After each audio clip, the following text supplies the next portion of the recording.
Okay. The live stream is starting in 5 seconds. We have a friend of mine is a friend of Lars von Trier. Like he's another director in that Dogma world.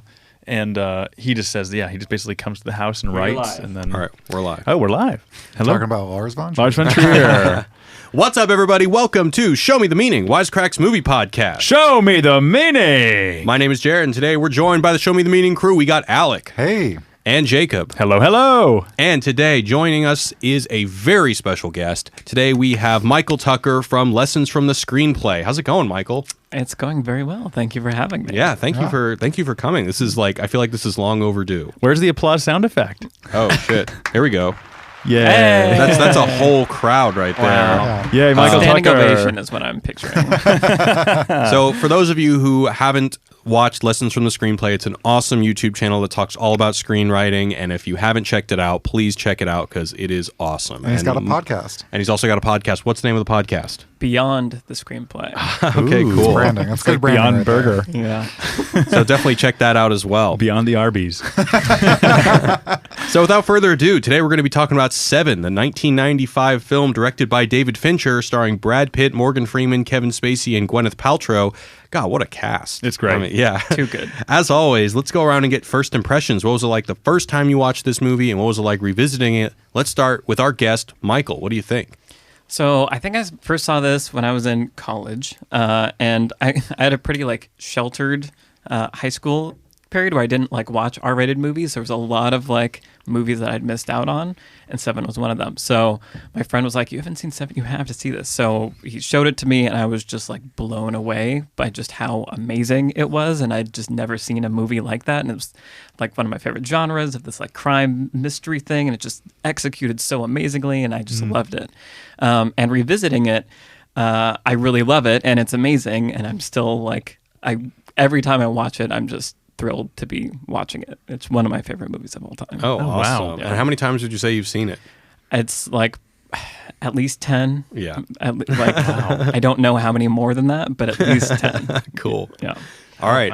Wow. Jacob, what do you think about this movie? The first time I saw it, I don't remember exactly where I saw it or when, but it was early on in that whole movement when I started to fall in love with movies. I was only 9 when the movie came out, so I probably didn't see it until I was 15, 13, but it was around seeing Boogie Nights and seeing Magnolia and seeing the movies, and this was one of those. And especially, I loved The Game, the movie that he followed it up with, Fincher. So I remember I loved the twist, and I liked how dark it was. And I remember that was a different thing than most of the movies I had seen, coming from watching Aladdin to then watching Right. Seven, where it's super gritty, super grungy. And but then I loved it the first time, and then I saw it again. This is probably my third or fourth time seeing it. Liked it a little bit less, just once you kind of know the reveal. I just didn't find that as exciting. And then this time, honestly, I was a little bit bored. It just felt like maybe I'm not in the moment anymore, or it's just it's like the noir detective story. It's raining all the time. I felt like some of the dialogue was a little long. Still a good movie, well executed. You can totally see the Fincher in it and where he ends up going with it. But overall, I feel like I've got it. I feel like I've got it enough. But it's still a good Fincher movie. Definitely a classic. But yeah, I'm kind of not in love with it. I don't think. Not the way I love The Game or Fight Club or Social Network. Sure. Which you have the best episode in the world on Social Network, by the way. Oh, I thank love you. it. Awesome. What about you, Alec? I saw this movie a long time ago. Don't remember. I remember liking it, and I got bad news when I saw it again. I didn't really like it. However, I don't have a reason for disliking it, so I'm hoping with all the enthusiasm probably on this side of the room that you'll convince me that's the greatest movie ever. Because, I thought it was a little boring. I vaguely remember the twist, although I think I confused it with... Unusual Suspects. Yeah, I was like, isn't it the photographer at the crime scene? Where is he anyway? Well, it is the photographer at the crime scene. It's a different photographer. Yeah. Right. But yeah, I don't know if it's... Yeah. I'll just leave it there. I guess the jury's still a little bit out, but my immediate impression is I wasn't into it. Okay, fair enough. Challenge accepted. I was obsessed with this movie in high school, man. I saw, like Jacob, I saw it years after it came out in theaters. I only saw it on DVD for the first time, but I think have you ever overdosed on a movie where it's you're so into it and you watch it maybe 5 times in the span of a couple weeks, and Totally. by that time you're just the last time you watch it, it's just bad. You know, just because you're so familiar. That was you're like, Mandy for me. So many times, like, okay. you start anticipating Yes. sound cues, and you're like, okay, this isn't working on me at all because I'm so familiar with it. That happened to me with this movie in high school. So I probably hadn't seen this movie for like 15 years until I watched it last night. And I dug it, man. I think this movie's awesome. I think that, yeah, a lot of the things that were really, really captivating when it first came out are kind of now just Fincher-isms that we've all come to study and recognize. But I just think the script is really efficient and clever and economic, and there are some things in it that are very familiar tropes, but I think they're executed really well. And, you know, it's Morgan Freeman. Anytime he says anything, it works. Yeah. Yeah. All right. So we're going to go a little bit deeper into the movie. Before we do that, let's go into a recap. So days before his retirement, veteran detective Somerset is paired up with rookie detective Mills to investigate a series of homicides motivated by the 7 deadly sins.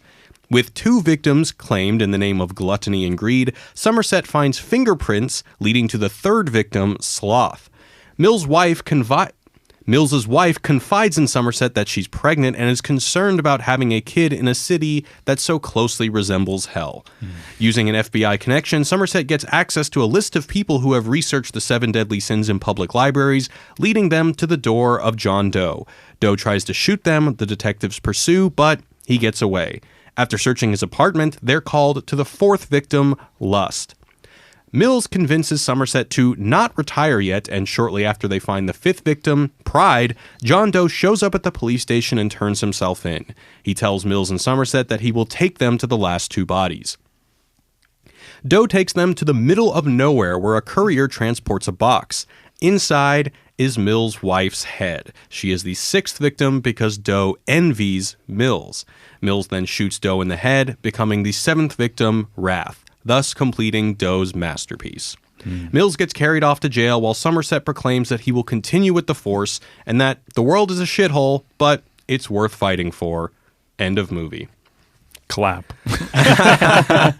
All right, guys, before we go on, I want to give a shout out to our sponsors over at HelloFresh. So HelloFresh is a meal service. They do all the meal planning, shopping, and prepping so you can focus on a healthier you and a happier family. So it's fresh, pre-measured ingredients, easy to follow 6-step picture recipe cards that are delivered to your door each week with a special insulated box.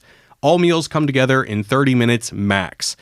They call for less than 2 pots and pans each and require minimal cleanup. There are 3 plans you guys can choose from: classic, veggie, and family, with the option to switch between when your tastes change. So they sent me over a meal box. It was all great stuff. I got a great chicken dish with fingerling potatoes. There was also another dish with meatballs. All grocery store quality ingredients. Super straightforward directions. Most of it is picture-based. I mean, even me, who was terrible in the kitchen, had a real easy time doing it. So for $80 off your first month of HelloFresh, go to HelloFresh.com/Wisecrack80 and enter the code Wisecrack80 at checkout. Once again, $80 off your first month of HelloFresh. Go to HelloFresh.com/Wisecrack80 and enter the code Wisecrack80. And now back to the show. All right, so since we have Michael here, I want to start just talking about some of the cool script things that happen in this movie. And I think that some of the things, at least to me, that are most impressive about this movie is that there's a really awesome character dynamic between Mills and Somerset. And I think you can basically boil down what's going on in this movie to Mills and his wife's relationship teaches Somerset to elevate himself about the hopelessness and the apathy. And Somerset's experience tries to prepare Mills for the depths of misery that the reality of this city reveals. This is done in a lot of pretty cool, clever ways. So Mills's naivete. So first of all, him and his wife are high school sweethearts. One of my favorite parts of the movie, and then I'll let you guys jump in, but one of my favorite parts of the movie is the train that rumbles Mills's apartment is a great example of Mills being more inexperienced and naive than he thinks he is. And it's just such a great moment when they're both laughing. Or Somerset starts laughing because the whole thing is that Mills thinks he's ready. He thinks that, no, man, I've been around the block a couple times. I was, walking the beat, and you think that I'm super inexperienced, but this is just a very comedic example of the fact that, no, you're not as experienced as you think. But I want to throw it over to Michael. What really speaks to you about this movie? Well, and I also love that the train scene because it's such a great character moment, and I feel like in a story that's so dark and awful and shows just a lot of disturbing things. Having moments like that to laugh, I think, is a really important part of developing characters and making sure even in a film like this, it's still fun to watch. And that's kind of, I think, one of the biggest triumphs for me, that this film is, it's about this horrible, awful series of murders, but it's also really about the characters and how they affect each other. And one of the videos I did for Lessons from the Screenplay was on Se7en and comparing it to True Detective, and sort of how they are both stories about humanity at its absolute worst and like the atrocities that we can commit and inflict on each other, but that ultimately there is like hope. They have like a very small like optimistic message at the end, where like after everything that Somerset has been through, you know, at the beginning of the film, he's getting ready to leave. He has apathy. He's done with everything. He's going to leave the city and go away. And he goes through this week of just absolute hell, and through the experiences that he has and his interactions with Mills and how optimistic he is and naive and all these things, like at the very end, they've lost. Like the good guys basically lose 100%. They like don't stop anyone from dying. In fact, they end up with more people dead. But by the end, Somerset says he'll be around. Like he's not retiring. He's not leaving. He's found at least some reason to keep fighting. And so I feel like I think that's what impresses me about this story, is that it can be about this kind of subtle character change that I think pulls us through the plot. So it's about character while it's also about trying to solve this mystery, and how those two things interweave, I think, is really masterfully done. Absolutely. So I was going to bring up the ending later in the podcast, but since you brought it up, I think there are a couple interesting things about the ending. I mean, first of all, the ending is extremely, I would argue it's pretty extremely bleak. I mean, first of all, John Doe wins. As you said, more people die. But the one thing that I find really interesting is that John Doe's, there's one of my favorite character dynamics, not only between Mills and Somerset, but also Somerset and John Doe, because they're both very educated. Somerset is similarly troubled by a world that is moving further and further away from morality and education. There's a really nice moment where the police captain tells Somerset early on, he's like, don't even start with that big brain of yours. There's this kind of anti-intellectual bent to it. And there's even part later, Somerset, in a sense, the reason why Somerset is so effective in fighting John Doe is because he sees a little bit of himself in him. And when Mills calls John a lunatic, he says, you know, don't do that. Lunatic is dismissive. Don't make that mistake.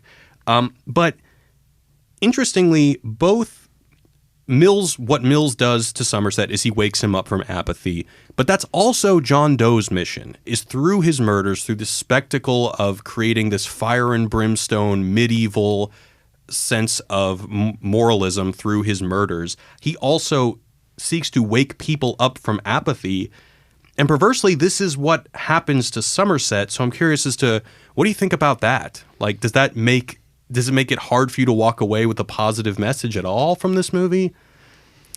I mean, it's definitely bleak, like you said. Yeah. I mean, I think that just kind of makes it more interesting to me. Like, I like, you know, antagonists that kind of have a point and have just taken it too far. And I think John Doe is absolutely that, and is sort of, like you were saying, like a dark mirror of Somerset, where if Mills is showing him, you know, one extreme of like naive optimism, then John Doe is like the extreme of Somerset, of like what complete like disillusionment with humanity looks like, to the point where you don't even care about human life and you can do these terrible things.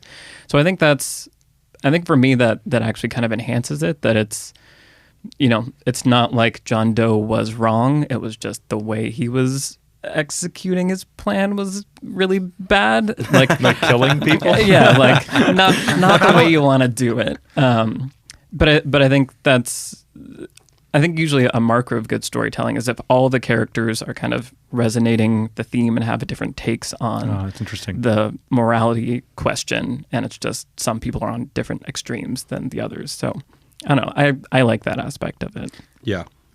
So at the end, Morgan Freeman says that quote, and I don't remember exactly, but it's essentially like, yeah, humanity's terrible, but I'll still fight for them. I think the quote is, the world is a fine place and worth fighting for. And then he says, I agree with the second part. What about the murders makes him believe that.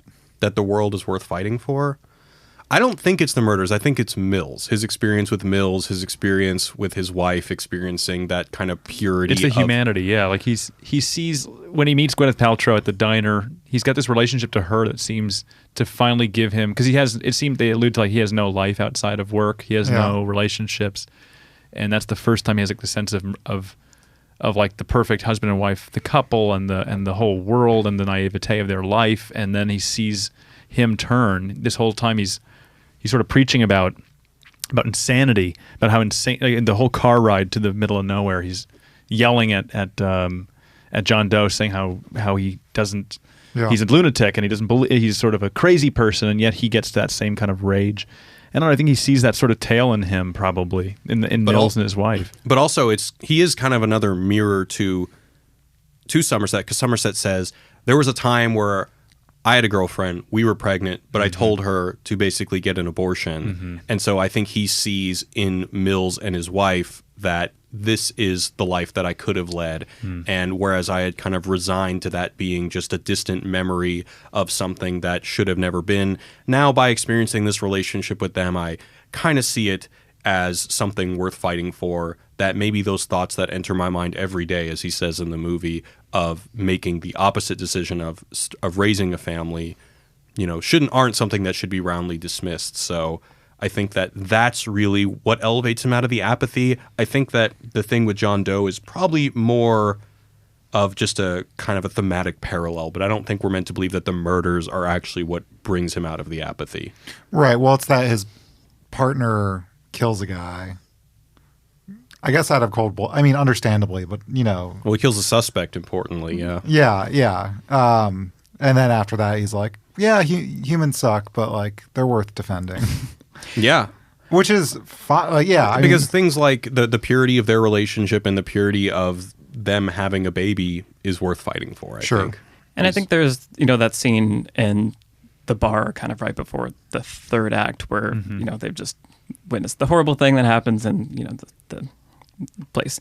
But yeah, where Mills and Somerset are talking, and I think it is the humanity and seeing what Mills represents, but I think, like you were saying, it's also reawakening that Somerset didn't always have this apathy, and Mills kind of calls him out on it, of like, I don't think you believe the things, I forget what it says. It's sort of like they're diving into their own philosophies at that point, like their own personal philosophies, and it's something like, he calls them on like, you've resigned yet you haven't, or like, I don't think you're quitting because you believe these things. I think you need to believe these things because you're quitting. Exactly. Right. And so it's like he's saying you're lying to yourself, like, and kind of calls him out on that. And so I think that is part of it also. It's kind of reawakening the caring that he used to have.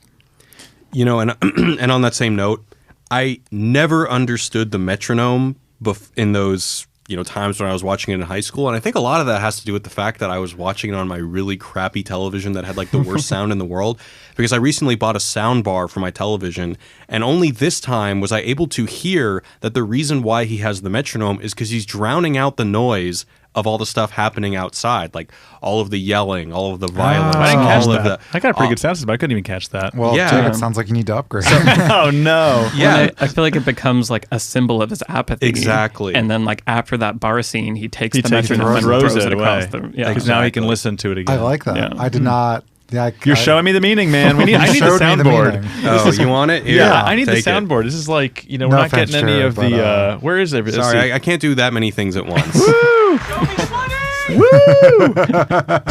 Yeah, so he like throws the metronome away. He starts throwing his switchblade at a dartboard. Like, oh man, fuck that! I'm a man of action again, Yeah. or at least of idealistic action.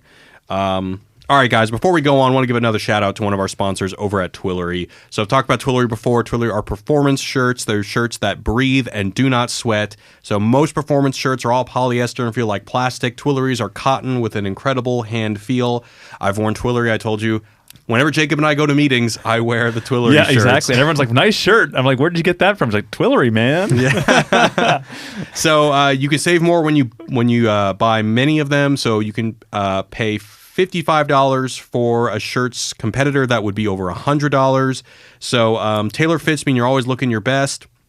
Show Me the Meaning listeners can get $25 off their first order by going to Twillory.com/showme and entering the promo code SHOWME at checkout. Again, for shirts that breathe and make you not sweat and look good, Twillory.com/showme and enter the promo code SHOWME at checkout. This is Jared walking to those meetings with a Twillery shirt. Yeah. And you're a sweaty man. Yeah. Yeah, thank you, Alec. So let's talk about, I think, one of the most, one of the things that the movie is so famous for is definitely the aesthetics, and something that Fincher is very well known for is the light browns, the light greens, the desaturated color palette, the grunge, the off-white tans. Even Mills's apartment has no white walls. They're all like either tan with grunge or cast in a green tint. It's just disgusting. Yeah, but he's so good visually. That's where I love his stuff. I mean, it's just so, he's so good with color and design, and like even that opening credit sequence is very Se7en in the way, and like Basquiat in the way it's like scratchy and gritty and grungy and delicious. And like every shot is beautiful. Here it's just a lot darker. It's like an earlier version of what we end up seeing in his stuff later. But yeah, it's very Fincher. I'm interested. As soon as you said True Detective, some dots started connecting, but also they're both very pessimistic. They both have a very bleak outlook. They both have essentially end lines that are weirdly optimistic, where he's like, once there was only dark, I'd say the light's winning, for anyone who's seen True Detective. But yeah, like aesthetically, I mean, it is different. In this case, like grungy apartments and stuff. But with True Detective, it is like the landscape and like everyone's sort of dwarfed and everything's kind of like muddy and gross. But yeah. It's like Southern Gothic versus Noir Gothic. Yeah. Sure. Yeah. They're both pretty gross. By the way, did you watch season 3 of True Detective? I haven't yet. Oh, man, it's pretty good. Is it? I recommend it. Oh, cool. Did you That's good to hear. stop watching after season 2? Yeah, I mean, I like enjoyed season 2 enough. I think I went into it kind of like, I kind of try to forgive creators when it's like they're gonna make a sequel to the most perfect thing ever. Like I give Dark Knight Rises a lot of like forgiveness, but it's like you can't make a sequel to The Dark Knight. Like it's not gonna be as good. So I went in with really low expectations and was like fine with season 2. Oh, okay. But wasn't excited to return either. So yeah. But it's good to hear that it's good. What did you get on the aesthetic side? Is there something else that you kind of picked up on? Obviously, the production design is awesome. Like these rooms are incredible. Every setting is great, especially like John Doe's apartment, the sloth guy. Well, the one thing I'll say is that, I mean, there are minor details like the metronome and stuff that I wasn't really able to contextualize when I was watching it for the first time. But even at the beginning of the movie, there are close-ups of the objects in Somerset's apartment. And I think this goes, let's see, where I have this written down somewhere. But what does he have in there? He's got some very like cultured things. He's got like he's got like a wallet that's like engraved. He's got a really nice chess set, and he's got, of course, there's that switchblade, but everything is like pretty ornate and beautiful. And that's kind of another thing that you see in the world building is that, so there's like the library where yeah, I like that scene. So the library, it's like that's like one of the few parts in which the books and all of that part is pretty reverently displayed, whereas like the guards are just playing poker and just kind of joviantly joking about the fact that this is a place where there's like of culture and stuff like that. It's like Vice contrasted with what like I guess the pinnacle of civilization, like Bach is playing in the background. Right. Yeah. Yeah. I mean, I wanted to attribute all of this as like, oh, I see what Fincher's doing. He's trying to paint the city as hell, but I don't know if there's really any, other than the fact that it's a shithole. I don't really know how to prove that. It's raining. But the raining, like, I mean, in the last circle of hell in the Inferno, like it is cold, but I couldn't really find any justification in Dante for that it's always raining. I actually did find, though, that apparently it's always raining in the movie for continuity reasons because they had to shoot all of Brad Pitt's scenes in like a week. Oh, because he had to go off and He's so film. popular. He had to go off and film 12 Monkeys. Oh, I love that movie. So apparently it was just raining all week. And then so for the rest of the the shoot. They just had to use Wow, fake but rain it's to keep such it a- continuous. It's such a character in that movie too. Like, he I became know. one. Yeah. It's It definitely interesting. functions on an aesthetic level independent of that. Mm-hmm. But We I saw- found that was an interesting piece of trivia. Just another pice of trivia, not even trivia, but we saw Angelina Jolie yesterday at the Whole Foods, and so like right afterward we're like, wow, and now we're gonna go watch a Brad Pitt movie. But this was also like when I think this is the first time Gwyneth Paltrow and Brad Pitt met, and eventually they became a whole item, and the whole movie was also kind of wrapped really? up in this. Yeah, I don't remember that. Yeah, this was like her first movie. This is before Shakespeare in Love, before Sliding Doors, I think even. This is like Yeah. her big welcome to the world. Yeah, she's really good. I feel like all the main actors are just so amazing. It's Yes. incredible cast. We Yeah. got the guy from Office Space, one of the Bobs in there, in the helicopter. Yeah, I can't believe you're like, Scrubs. where is he from? I was like, he's from Scrubs. And I was like, Right. oh, he's also one of the Bobs. Yes. That's right. Yeah. Yes.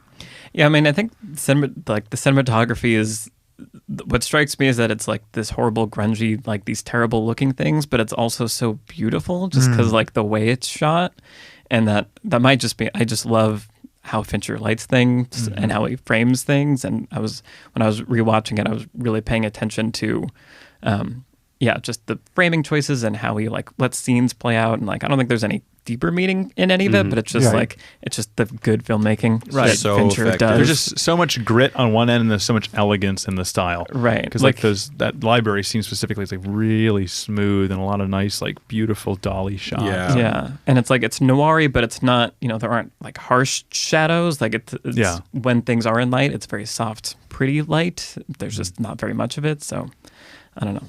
It's a gorgeous film, Yeah. in my opinion. Oh, Yeah. by the way, for everyone listening on live on Wisecast, make sure you can subscribe to this podcast. If you like Show Me the Meaning, this is our movie podcast where we all get along or get around and talk about a movie.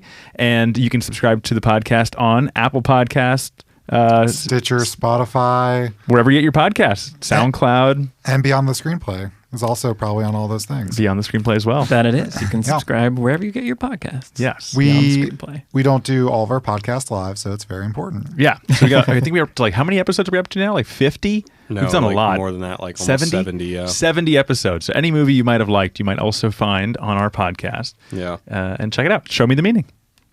So another awesome character moment. I love the Spark Notes. Yeah. Like He just, like, tucks it when under the Brad table. Pitt's given Yeah. the Spark Notes, and then he like tries to hide them from Somerset when he like moves into his office and stuff. What was the other line? He It's also so funny. says something like he gives like a reference, a literary reference. Like, oh, you read that? He's like, yeah, I read that. But what was it? Oh, The Dante? Maybe it was Dante actually. what was it? It's either that or they mention the Merchant of Venice because the greed guy has to actually like carve off a pound of flesh from himself and put it on Right. a scale.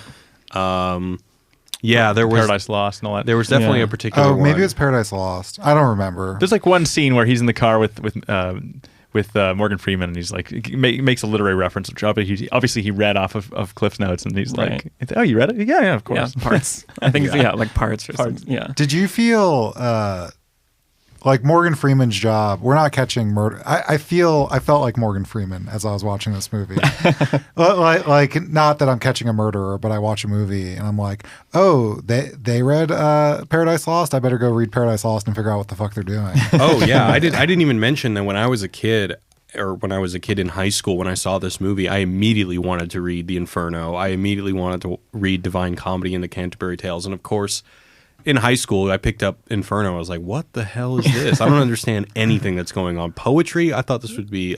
Because especially in the library scene, Morgan Freeman is flipping through these books, and there's all these like graphic Right. illustrations drawings. of Yeah, like like- cool drawings like of a like spider devils woman and and- sinners yeah. being punished. And I was like, fuck yeah. And then it ended up just being poetry about some guy named Virgil and his, dead girlfriend or something. And I was like, what is this? Yeah, I read Paradise Lost in college. Did not really understand any of it. It was one of those books where I read the Wikipedia and I was like, that's what happened? After Yeah. the fact, like, what, really? Yeah. So another thing, just as the city as hell, is that there are, and this only happens a couple times, but it is a key plot point is that how institutions are adding to the sense of apathy. So of course, in basically a pivotal moment of the movie, John Doe bribes cops to get Mills's address. That's how he's able to kill Gwyneth Paltrow. And then John Doe's lawyer is pretty fucking slimy. Yeah. Richard Schiff, who I love from The West Wing, Oh, plays that's- the lawyer. yeah. And he's just so hateable and so Right. stoic and so disconnected from the gruesomeness of what he's done. He's like, yep, Yeah. this is the deal. Enjoy the package. He's My just- client. He's a lawyer. Shrug. Yeah. Yeah, because he mentions earlier on that cops can be paid off. They get paid a lot of money, and then again, of course, that's how he's able to get his information.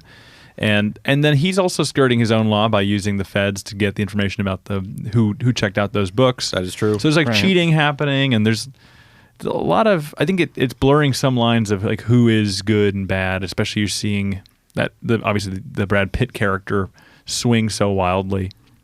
But yeah, I like. It's sort of this town, like Gotham. Like everyone's kind of disgusting. Terrible. And the Yeah. the FBI guy is like specifically gross and like called out for being gross and smelly. Yeah, exactly. There's you mentioning like paying off the police to get to Mills reminded me also that in my when I was looking at The Dark Knight, when I was doing my Dark Knight video, I noticed a lot of similarities to Seven.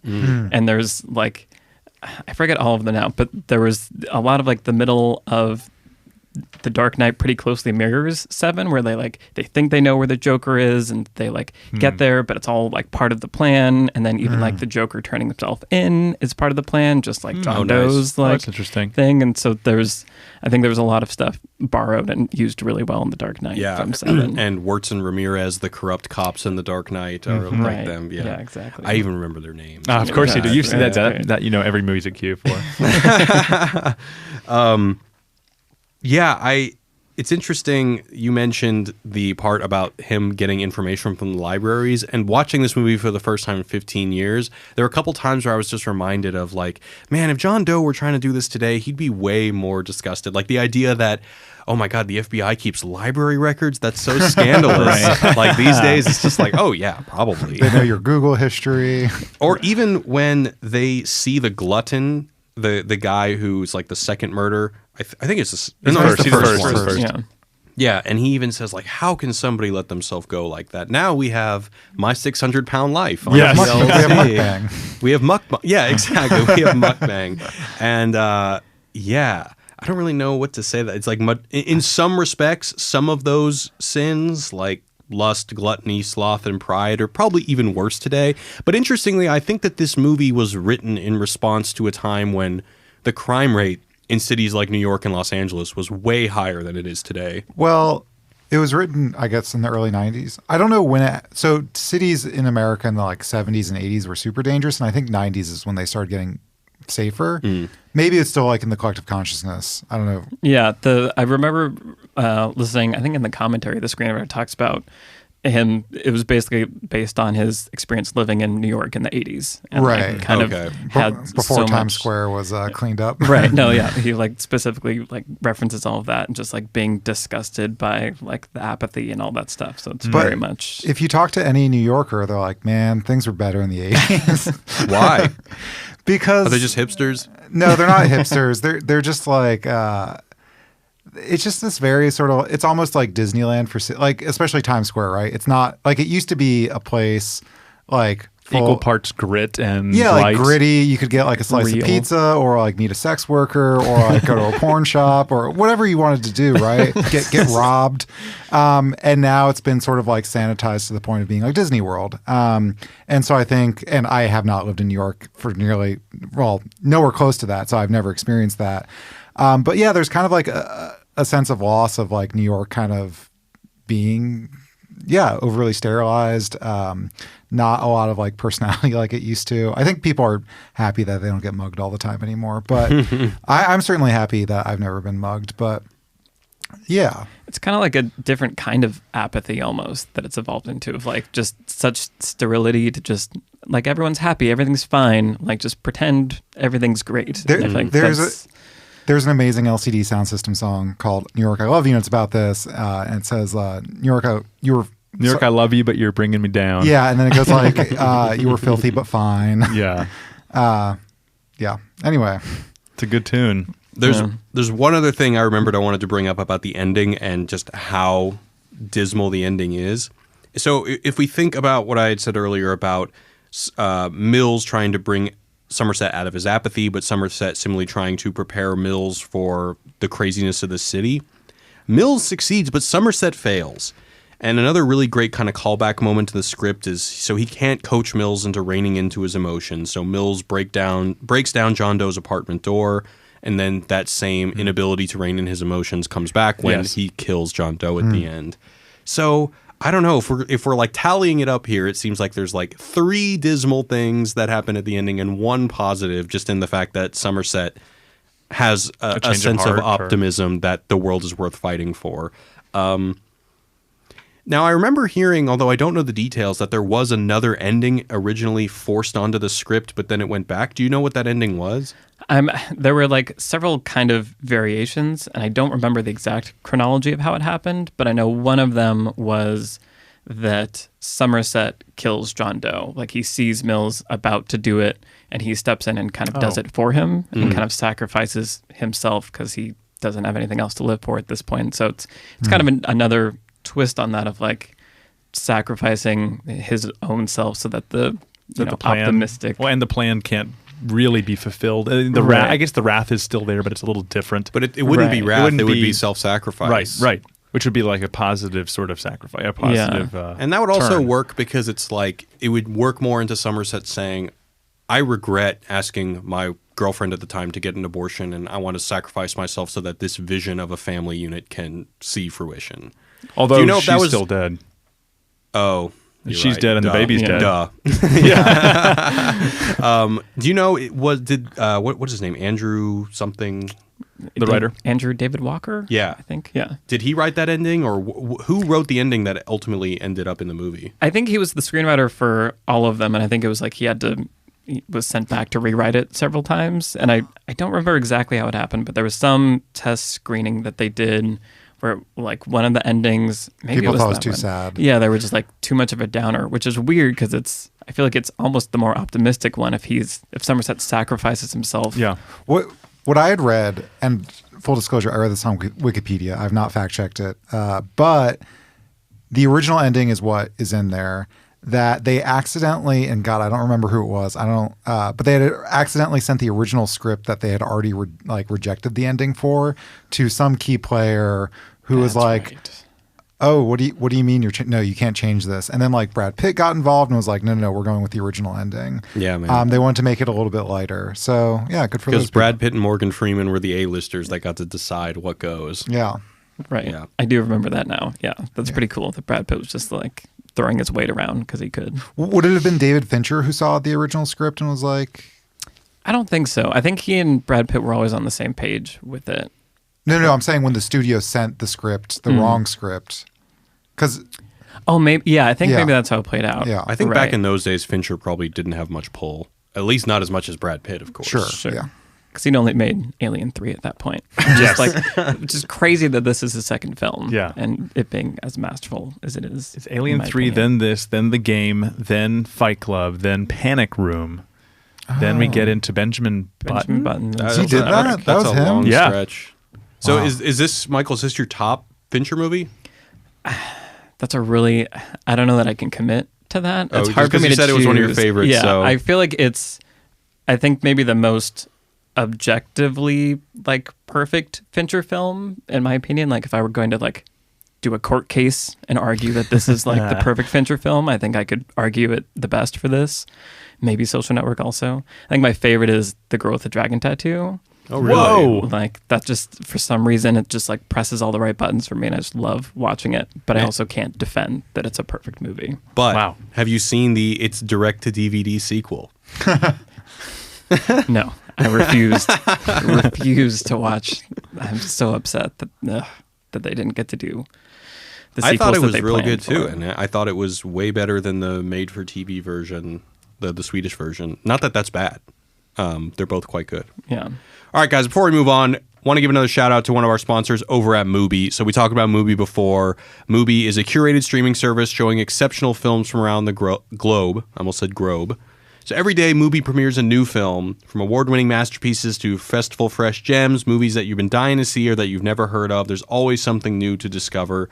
So right now in May, they're doing a event for the Cannes Film Festival. They're doing their annual Cannes Takeover. So they're going to be doing a super strong lineup featuring a bunch of Palme d'Or winners all month. So they're going to be doing Amores Perros, which is an awesome movie because this year's jury president at Cannes is Alejandro González Iñárritu, plus other Cannes heavyweights, Gus Van Sant, Takashi Miike, who I'm obsessed with, and the Dardenne brothers. The movie I want to tell you guys about is Antichrist. Oh, yeah. Lars von Trier's Antichrist comes out on Mubi tomorrow, which is Tuesday. So if you're listening to this on RSS, chances are it's already up. It is one of the more disturbing movies of all time, but also frighteningly brilliant, and I can't recommend it enough. But if you don't like disturbing movies, I can't quite recommend it. But anyway. Yeah, it's very disturbing. I saw it before. So everyone knows Helen on the channel. Yeah. I met Helen the night after watching Antichrist, and I just was like in a good mood. I felt like going out for drinks after. I was like, woo! So yeah, it put me in the right mood. So it's a great kind of feel-good, shocking movie. That's how we met Helen. Jacob goes to a bar and says, "Hey, pretty lady, have you seen Antichrist?" Have you seen Antichrist? She was right, yeah. Anyway, so free 30-day trial with Mubi.com/Wisecrack. Again, that's a free 30-day trial. Go to MUBI.com/Wisecrack. And we'll see you at the movies. Of course. All right, so the last thing I want to bring up about this movie is I read a pretty interesting essay called Mortality Plays, Pain, Penance, and Admonition in Se7en and Saw by Deborah Willis and Andrew Wilson in the Journal of Religion and Popular Culture, fall 2011. So she talks about both she and he both talk about Se7en and Saw, and they say these films challenge the values of the modern post-Enlightenment world, recalling an idealized medieval world as an alternative. So central to the two films are a dominant metaphor as sin as a debt that must be repaid for moral balance to be restored. So they go on to say that failure of the light of reason in the secular post-Enlightenment world, the seminal critique of these movies lies in the insistent chastening of it by the medieval. For example, they draw on medieval text and theology in order to point to the perceived shortcomings of the modern world. So I really like this essay because I guess I had never really thought of it like that, because I was struggling to come up with what to say about all the literary references. I mean, literary references are kind of sometimes our bread and butter at Wisecrack, but whether it's Shakespeare, Chaucer, Dante, it's more or less just there, and they explain why the references are relevant.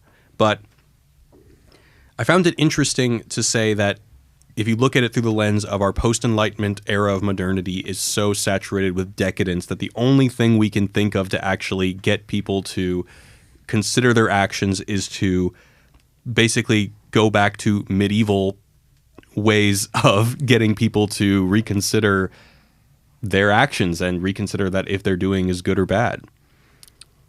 Yeah. You know what's weird about this movie is when he was like, oh, here's why all these people were horrible. I was like, I don't have a problem with almost any, like, the gluttony guy was like, whatever, like, you do you. Like, 20, feel your way. 20 years later, get a mukbang channel, you'll have millions of subscribers, you'll be fine. Like, the lust, like the sex worker, I'm like, I don't give a shit. The lawyer, the criminal defense lawyer, I was like, criminal defense lawyers are an essential part of society. Yeah, I mean, like, sure, they're like defending murderers and stuff, but they protect our civil liberties. It's cool, man. And then the only one, I guess, like the pride is probably a bad man, so to speak. Wait, pride was the like she had to choose to disfigure her face or stay alive, or like call a friend, or whereas I feel like in face. Saw they're like really bad people. I haven't seen them in a while. Well, one of them, I mean, I haven't seen all the Saw movies in a while, but one of them is just a woman who's a drug addict. Yeah, that's the other thing. I'm like, yeah, I don't want to murder. I want them. Well, I'm talking about in Saw. Well, in both of them, it's like, oh, you're a drug. So like Sloth, like I'm going to kill you. And I'm like, I want to send you to rehabilitation. Yeah, I think that this argument makes a lot more sense when it's in the context of New York in the 80s, where it was actual physical violent crime that was rampant. Yeah, you're getting like, you're getting mugged by someone for drug money. There are like, prostitutions everywhere. I don't think there's like gluttons everywhere necessarily, but okay. Yeah. Even like, I think at the time, if you're thinking about New York in the 80s, you have this like very like, because cities were so dangerous, you have this very sort of law and order mentality starting to arise, where you have this backlash to lawyers where like all of a sudden like lawyers are the enemy. They're the ones who are defending the person who just robbed you or whatever. Where I don't know, maybe this is just like the world I live in, where I don't feel like people some people still think that way, but I feel like I don't hear as many lawyer jokes anymore. Maybe because I'm around some lawyers sometimes.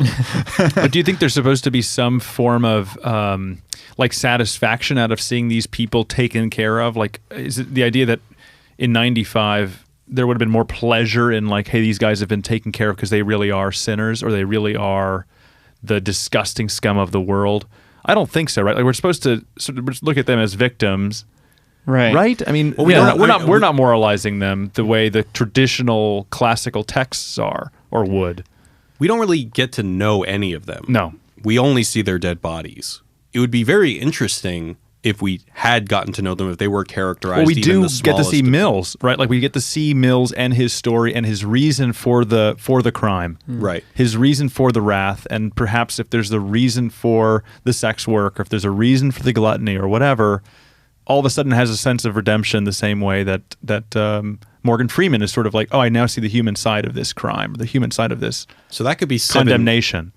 That could be 7 too. Where it talks about, that like it's Dolby there's Digital? there's a new killer that is doing the same thing that John Doe does, but the movie asks us like whether or not like is the glutton actually a victim of Something some else, other greater right. thing? Is I don't know. That could be interesting. That's Be more like called- modernist, you know? 8? Would it be called 14? 7 by 2. Well, I wonder if that's, because I was thinking about it also, like, I don't think we're supposed to be on John Doe's side with it and feel like, oh yeah, they deserved that thing. Yes. But I think but I think that is tapping into a real feeling that probably people have and maybe don't want to admit toward these people, and probably that Somerset even had in his own way. And so I think there is kind of something interesting seeing it enacted in such an extreme way that like probably makes us as the audience and Somerset as a person like, he's probably had a thought of like, man, I just wish like someone would like give this person justice, or like these bad Yeah. thoughts we have. But then seeing it as Because one of the reasons he's so horrible. apathetic is because he just realizes that he's an ineffectual bureaucrat, whereas John Doe is sitting there not only, enacting his own perverse form of justice, but making a spectacle out of it that really makes an impression on people, and perhaps, I don't want to say, this may sound horrible, but makes a difference in some way. Well, he's got his code. He's like Dexter. He's got his code, and he's hoping this is the most effective way of communicating his idea. But do you think it would have been more powerful if the crime, like in other words, like if one of these people was like a pedophile, we could all be like, oh, like in other words, or he does like mention that. I think to one of them that- is a pedophile. Oh yeah, he's like, about oh, by the way, the sloth guy, and I think that if anything, that's the one moment where you're like, oh, maybe this is a pretty bad guy. right. But I think the like interesting question is like, which guy was the The pedophile? the sloth. The one they find in the bed who's like Oh, it's so been disgusting. experienced like the most physical possible pain a human could possibly experience. Right. And there is the cop saying you got what you deserved. He says it to his face. Yeah, So right. like in that feeling of like, is everyone kind of excited that these people are getting their comeuppance? Not excited, but like do they feel like they are getting what they deserved? That's the question. But anyway, yeah, he does mention and a pederast, a suit, or wherever he's saying that in the back of the car. but it's only like one of the what like if the glutton was like But he was the only one. stealing food from starving children, I could be like, yeah, fuck that guy. But like, should he have been murdered like that? Maybe not. I don't know. But Well, I think we can all agree that none of them should None have of, been yeah, murdered. none of them should. Yeah. How did the sloth guy get killed exactly? He just was sort of tied down and sort of. I think he's actually not even technically dead. Last No. we see him. Well, but he does say he's not going to survive. Like the guy's like the doctor who is He's hanging also on. the Howard Stern dad in Howard Stern's Private Parts. That actor. Interesting. But I feel anyway, like that's the one actor that I'm like, bad choice. He was my favorite. But Well, he's just. Yeah. I think he's just tied to the bed for seemingly Forever. years, and he's not allowed Yeah. to move. I think it's like a year to the day, and Oh, right. like John Doe like keeps him like gives him just enough food so he doesn't die, and like gives him just enough antibiotics so that the sores don't get him. He just like makes him experience the most possible physical pain a human could experience. and what was the sloth? What did he do? He was a drug addict, or what was he slothful about? I think that's the one they referenced something about pedophilia with him. it's after the fact, like in the car. And by the way, you didn't even know he was a pedophile. Yeah, but what isn't sloth like? You're not doing anything. Oh, sloth is laziness. Yeah, so Laziness. like me and you, our lifestyle. Yeah, exactly. But what was he Jared. slothful? Like, okay, I guess we don't. Do we get to see why he is a sloth?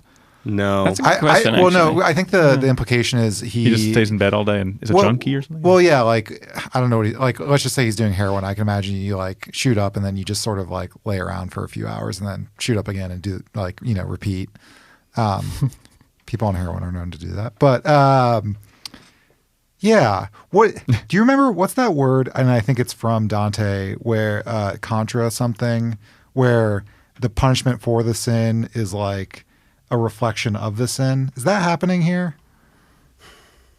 I know it's like poetically so. It seems like it. In other words, isn't it like, like if you're greedy, your greed will come back to punish you in one of the circles of hell. Is this coming back to you? Yeah, I don't know. I can't remember the name of the word, but I think you're right. But I feel like that's not really. I mean, I guess the guy is forced to be slothful in a terrible, terrible way. There's probably I'm asking the fans on the live chat. I don't know. I don't remember.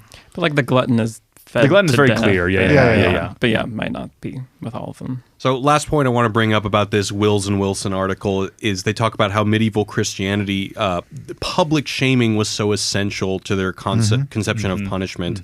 So they say Seven and Saw depict killers whose publicly staged violence is intended to force insight that will draw its spectators into new or renewed forms of community.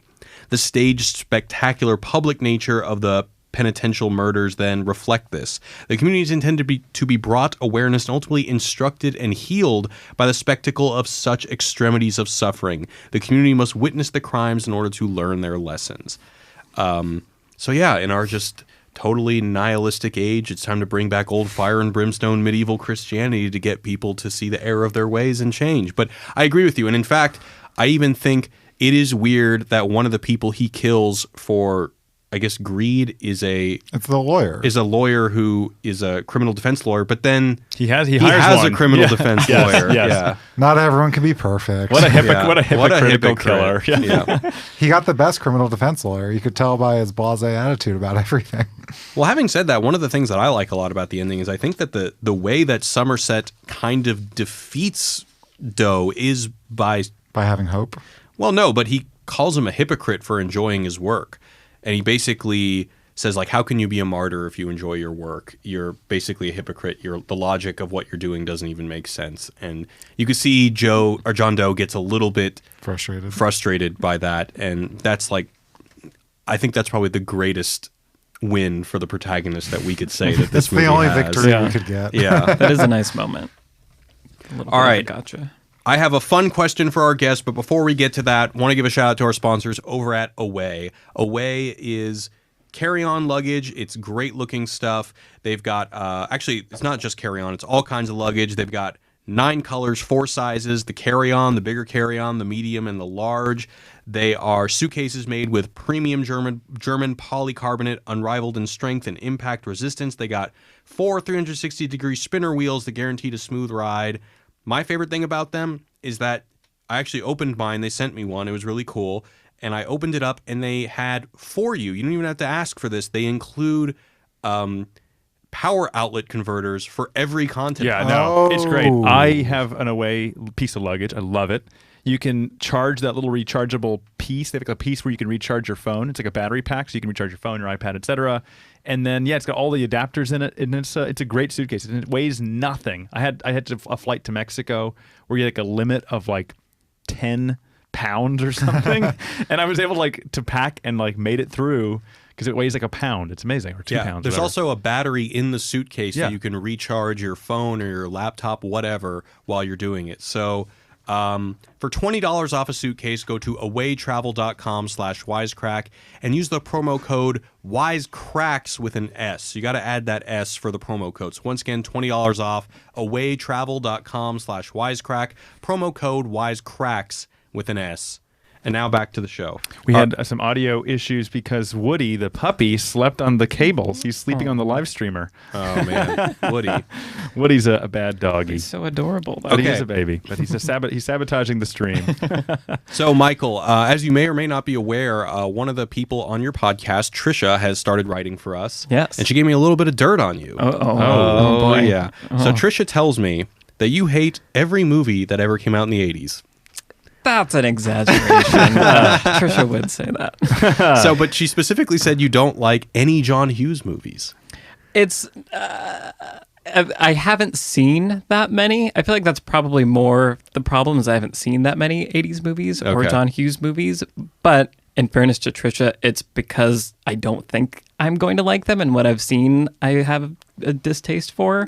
I feel like there's just something about the 80s aesthetic and like mode of storytelling that like drives me crazy. So it's not really a logical thing that I can defend, but I do have problems with 80s movies. For whatever it's worth, I had the same thing, but it was only until late college that I actually watched The Breakfast Club for the first time, and I was blown away. Really? I thought It's was good, so right? good. It's yeah, so I good. love it too. Yeah. I love that movie. And 16 Candles is great, and Ferris Bueller's Day Off. There's so many good ones. But Ferris Bueller's Day Off. I like that one. That's 86, right? It's so good. I think so, yeah.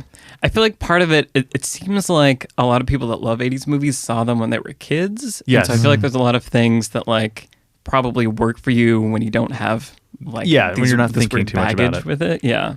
We watched Tommy Boy again with interns. We had a big intern batch. We had a movie night and watched Tommy Boy. And this is one of my favorite movies. Is that and I was the like, 90s? It's Yeah, no, I'm it's just thinking. nice. I'm sorry. Just to give you an example, 90s movies. I watched that when I was a kid. It's not. I mean, it's funny, but it's not great. Like the humor does not Right. translate at all. And so like No. that's like the idea of like watching it again with the filter. Eek. But Ferris Bueller holds up. Breakfast Club totally Breakfast holds Club up. emotionally, I don't think I was laughing Big Chill is during great. the movie, but I really connected with it and was just amazed at how it was making me feel. Because I also, I grew up at the time when there were all those like 90s teen movies, like all the ones with Freddie Prinze Jr. And so Right. I assumed that the ones in the 80s were of the same caliber, but they're actually way better. Okay. That's Yeah. probably because I think that's probably part of my problem too. It's like I saw all of those Freddie Prinze Jr. movies too, unfortunately. And didn't help things. Yeah. There were good movies and bad movies. What's my dirt? Do you have dirt on me too? Oh, plenty, but that's Okay. Different a podcast. whole podcast I could fill with that. Yeah, Jacob Dirt Week. Are there any other pet peeves that you have of movies that you don't like? Oh wow, that's a very long clap. Sorry. I don't know. Probably a lot. I feel like Die Hard is probably also to give. Oh, yeah. 80s I think I heard about this. Yeah, I feel like that was one that made Trisha angry, and that makes a lot of people angry. I finally saw Die Hard, and probably it was the hype of it being amazing. But I was just like, it's so, I don't know. There's something about the 80s. It might even just be like the film stock they use. There's just something about it that makes it hard for me to resonate with it. If I hear one more person make a meme about Die Hard being a Christmas movie, I think I will shoot myself, but I feel like I that's hear been what you're played saying. out. Yeah. All right, cool, guys. We're going to go into the mailbag. So send us a voicemail at 213-534-8807 or 21-ELF-GUT or ELF-HUT-07. All right, so this first one is from Anonymous. Let's go with Anonymous. He's talking about Children of Men. Wisecrack. I was listening to your Children of Men podcast, and I thought it was interesting to hear the different things you guys had to say about the world building that Quarren employs and how it informs what we think about how 15 minutes in the future will operate. And it made me remember something that I read from a contemporary, or I guess it was contemporary, philosopher Mark Fisher, and how he admired the world that Quarren built and how realistic it was in terms of building or seeing a world just slightly into the future. He uses it as a lens to talk about the capitalist realism, and he thought it was interesting that even in a post-fertile world that people would still go into their shitty jobs as coffee baristas and other things and still cling to these modes of domination even after this apocalyptic scenario had existed. So yeah, I just thought that was interesting, and wondering if you guys had any thoughts on Fisher's writings on the matter, because he had a lot to say about Quarren's Children of Men. So yeah, love the podcast and hope to hear from you guys. Mark Fisher's a name I've encountered a lot, but I've never read him. So I probably should. Capitalist Realism is a zero book. Oh, yeah. And so one of our writers, Leo, just got a book published on Zero Books. And I actually only know very surface things, but after he wrote that book, I think he killed himself, Mark Fisher. Yeah, I know he passed away. Yeah. But I think I haven't read it, Anonymous, but it has been something that's looked interesting. But I think the essential thesis of capitalist realism is just the fact that there is this idea that capitalism is the only way that society can function, and that's what he means by realism. Is there's a suggestion that any other alternative is just unrealistic, basically. And in the case of Children of Men, is it like even when everything's gonna like you can't even imagine of a reality at the end of the world where you're like not a barista or like or the main character. I don't know anything about Mark Fisher, but as I'm thinking through it, I'm like, oh yeah, the world's about to end, but I'm still going to be. Society still needs government bureaucrats, and you're still going to be because what else are you going to do besides take quietus? Well, yeah, but and you know, I'm sure you still got to pay rent somehow. Yeah. So the answer to the question is we got to read Mark Fisher, but great email, and I didn't know he talked about Children of Men, but that's super interesting. Yeah. Neither one of you guys have happened to have read that, have you? I've not. No, I've seen the movie, but it's a good movie. We also this is 2 back-to-back like really sad downer movies. Can we get can we do like Breakfast Club next week? Jesus, sorry. All right, we got another one from Martin for Children of Men. Hey, Wisecrack, this is Martin from Ecuador. Martin, hello. I'm calling about Children of Men. I just wanted to add to your conversation that the soundscape of Children of Men is very particularly powerful. You know, besides, you know, the pop songs having meaning and such. One of my favorite pieces actually of soundtrack of all time is the one that's featured here in Children of Men that's called Fragments of Prayer by John Tavener, which I researched and was actually done with the script rather than with the image. So it was composed that way. And it's a very beautiful piece of music that appears throughout the movie, but it's particularly powerful because it actually jumps in when Thea cries because Julian Moore's character dies. And he just breaks down in that tree. And the lyrics of the piece are actually very beautiful because, you know, this is rather just a personal preference, but I rather have, you know, my film scoring having lyrics having meaning, even though they're more in the classical and instrumental side of things, rather than just be some senseless arias a la Danny Elfman, like I'm just going to stop him right there because there's a minute and a half left. Thank you for the message, Martine. Are you familiar with the song he's talking about? No, but I mean, I get his point, which is to your overall point, I love, even if it's in another language or like barely intelligible, I love when you actually go to the source. This happens in Westworld where you like go to the Debussy's Reveries, which are about dreams, but like just listening to it, you wouldn't necessarily know that. And then you read about the history, you're like, oh wow, like this really fits. And then lyrically, it's the same thing. So I'll have to go check that out. That sounds really cool. Okay, cool. Michael, have you seen Avengers Endgame? We got one. Okay, we got one more about Endgame. So let's see. Hey guys, this is Noah from Texas. Hello. I wanted to comment about some of the questions you guys seem to have about Endgame and about the Soul Stone and how they get it, the fight between Natasha and Hawkeye. So it was my understanding that someone has to give up what they love most. And in that situation, both of them were both fighting to get back. You know, Natasha's trying to get back her family in the Lost Avengers, and Hawkeye's trying to get back his family in his actual family. So what I thought they were going to do is they'd have to give up the Pym particles, which is basically their hope of ever seeing their family again, but even then they could still get it. So really the only way for them to give up the thing that they've already lost is giving up their hope of ever getting it back, which is to kill themselves. So it's not really Natasha sacrifices Hawkeye, gets the stone, or the other way around. It's not about them loving each other, I think, at all.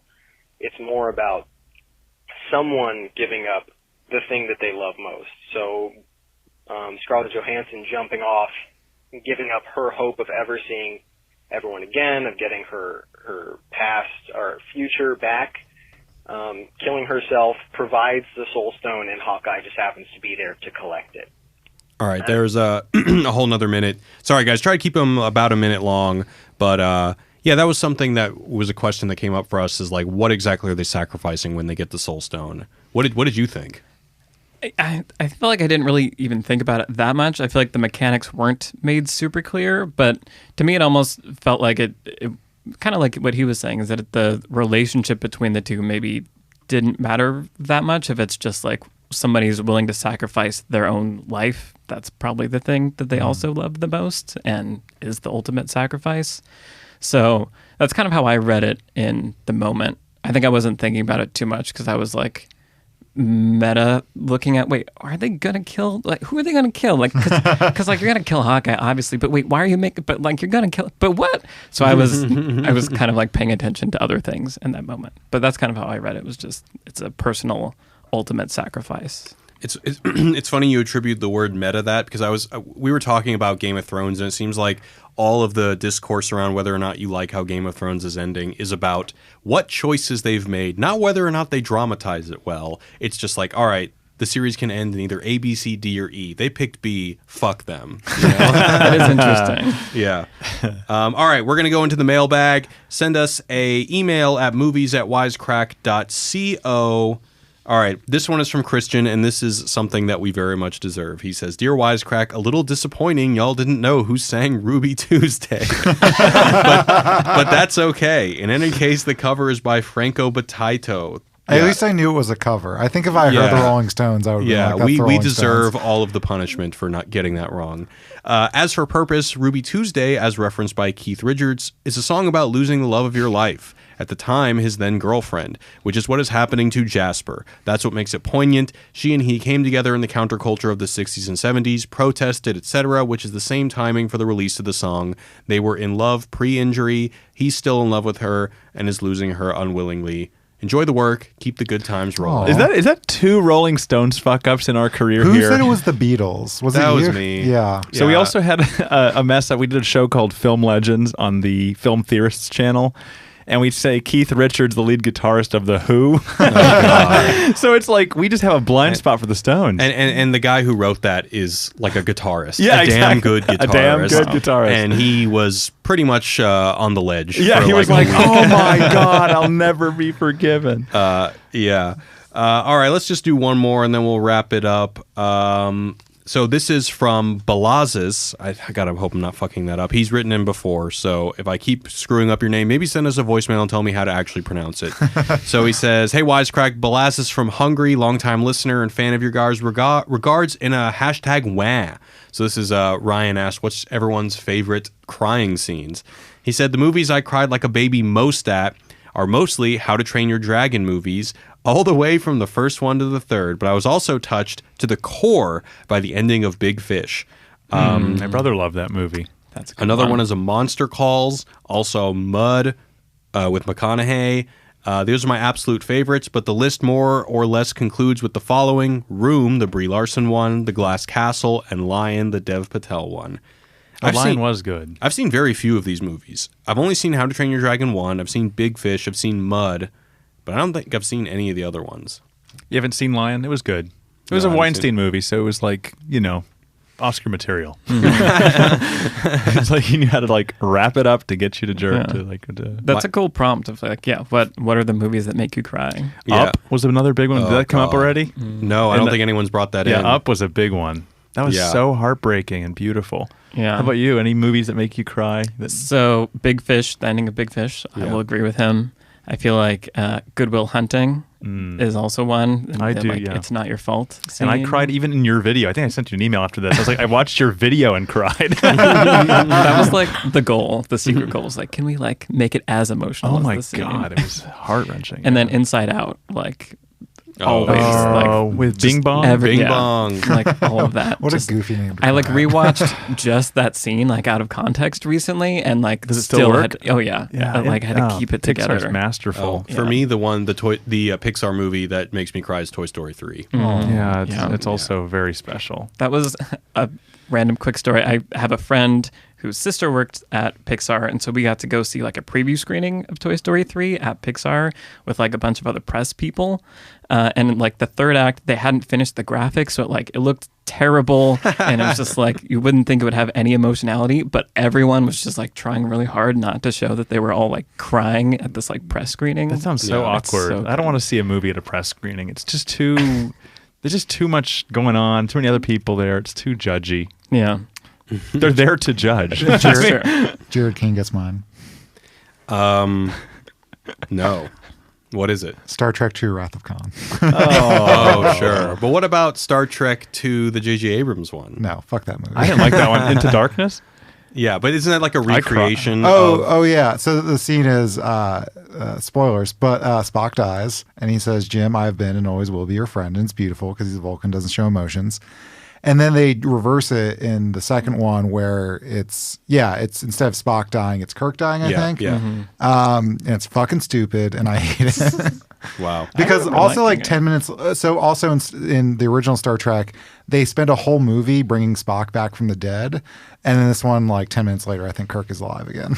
Yeah, I don't remember how they did it, but I remember that. Pym particles. The thing I remember the most about that movie is like when you finally find out the Benedict Cumberbatch, he's like, "My name is Khan," and then there's like a 10-second like window of silence to just allow for applause in the theater. But it's like so distracting. Ugh, But everyone already knew that. I remember like everyone on the internet was like, "Duh," and so I don't think anyone was surprised. But anyway, we're gonna go ahead and wrap it up. Michael, is there anything you want to plug? Yeah, so my podcast, Beyond the Screenplay, that I do with the Lessons from the Screenplay team. It's me and the two writers and the editor. We kind of go through movies that we've talked about on the channel, Lessons from the Screenplay, and do deeper dives into storytelling and talk about not just screenwriting, but lots of other things surrounding each film. And it's been a lot of fun. So yeah, check it out. Definitely check it out. And the channel, obviously, Lessons from the Screenplay channel is so good. Thank you. You made me cry. You can cry too. It's hard to do. You too can cry. All right. Well, me and Jacob are not really on social media. Alec, do you want to plug anything? I have a Twitter. It's called @Wisecrack Alec. That's all I'll plug. Yeah. And if you're listening again, please check out the podcast on Apple Podcasts, Spotify, Stitcher, SoundCloud, or anywhere you get your podcasts. Show Me the Meaning. We'd appreciate it. And leave a review if you like it. Yeah. Cool. All right, guys. That's it. Next week, we're going to do John Wick 3. Hell yeah. Ooh.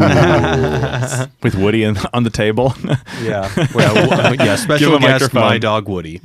All right. See you guys next time. Thanks so much, everybody. Bye-bye.